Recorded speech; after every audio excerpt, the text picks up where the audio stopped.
Welcome back. Today in our Sunday Spotlight, the return of Nazario to Studio A. He had a very challenging start to his life, finding himself caught up in gangs and drugs as a child and young adult in Hartford.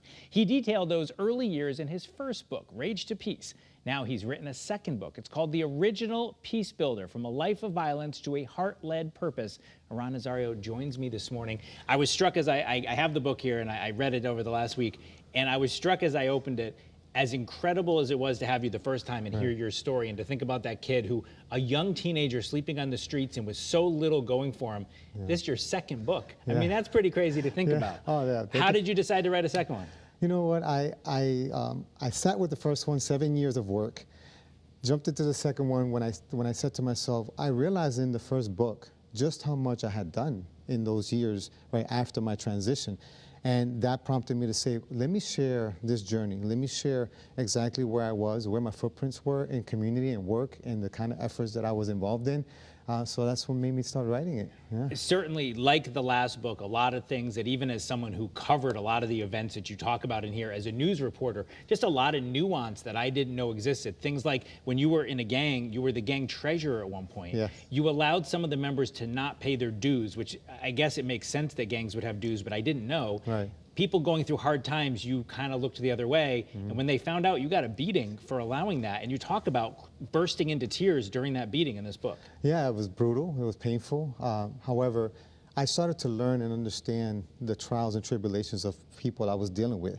And every time I went to collect something, someone would tear up, break down, and tell me their true traumas. And for me, that started to kind of chisel away at my role, and I started to actually develop the compassion I needed to develop, and I took a beating for it, but I feel that it was necessary for me to communicate the message that we can do things differently if we give people an opportunity. And so in your first book, you talked about having done normal little kid wrongs that your older brother would pretend he had done and he would get beaten. And you saw that he was taking a beating for you and never ratting you out. Those gang members who didn't pay their dues, they would have gotten beaten had you not covered for them. And then, so it sort of played itself forward. So if this book is designed to talk about how to change policy, how do you take that kind of lesson and maybe take it to City Hall or to the state capitol and change things? Well, what you do is what I did is I started to share the stories, sufferings, traumas, etc. of the folks that I was dealing with, and looking at ways that systems could then function to help those people. Rather than just keep whatever I was dealing with, I decided that what would I want for me to be safe, motivated, determined, and functional in a good way.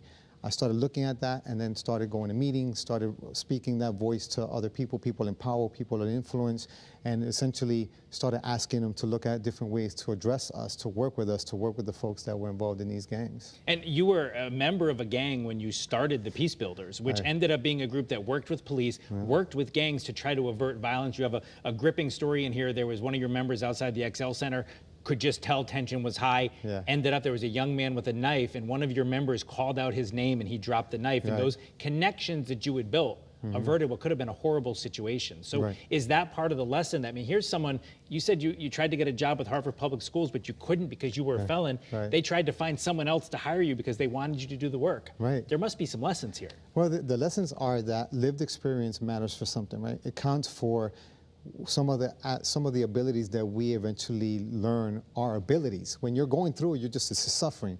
When you actually start to apply policy and practice, you realize that those lived experiences actually contribute to the wellness and healing of someone else. And that's what I started to realize through that process, that we had voices and we had influence and we had reputation and credibility with young people in the community where when we said drop a knife, they dropped it, not because we were threatening them, but because they looked us in the eye and said, you love me, you care for me, you're doing this because you care for me, I'm going to listen. And it's so interesting with that kind of dual role where you were, eventually you got out of the gang, but you were still an active gang member, and yet you were trying to help police to thwart these things. And you say in the book you were never really sure what they thought until one day you were eating breakfast, and when you went to pay, 2 police officers at the next table who had already left had paid your bill. That must have felt like, Nazario, gang member, these cops just paid for my breakfast. I was floored, stunned, and till this day today I get chills, because it was a relationship that was on lines, right, thin lines. We knew who they were, they knew who we were. However,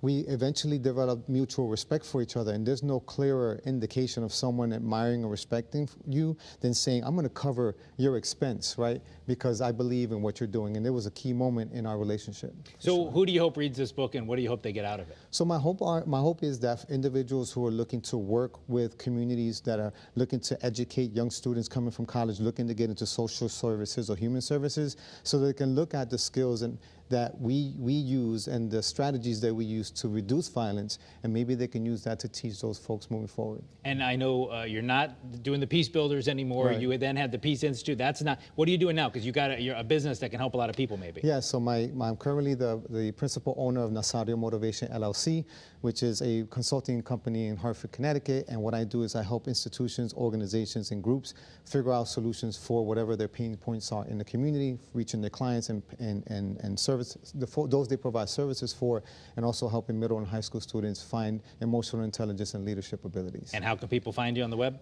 NazarioMotivation.com, NazarioMotivation.com. And you've been motivational speaking and helping people with these things. Incredible if you think back to that little kid. 2 books, an LLC, doing motivational speaking. It's really an inspiring story. It was a page turner. I appreciated reading it. I appreciate having you here. Thank you so much. And when you write the 3rd one, we'll have you back again. Yeah, thank you so much for having me. Thanks, Ron. We want to show you again, the new book is called The Original Peacebuilder, From a Life of Violence to a Heart-Led Purpose. You also see there on the screen the first book, Rage to Peace, From Wounded Child to Gang Member to Peace Advocate. They are both very much page turners, and they're both available online, or of course you can ask for them at your local bookstore.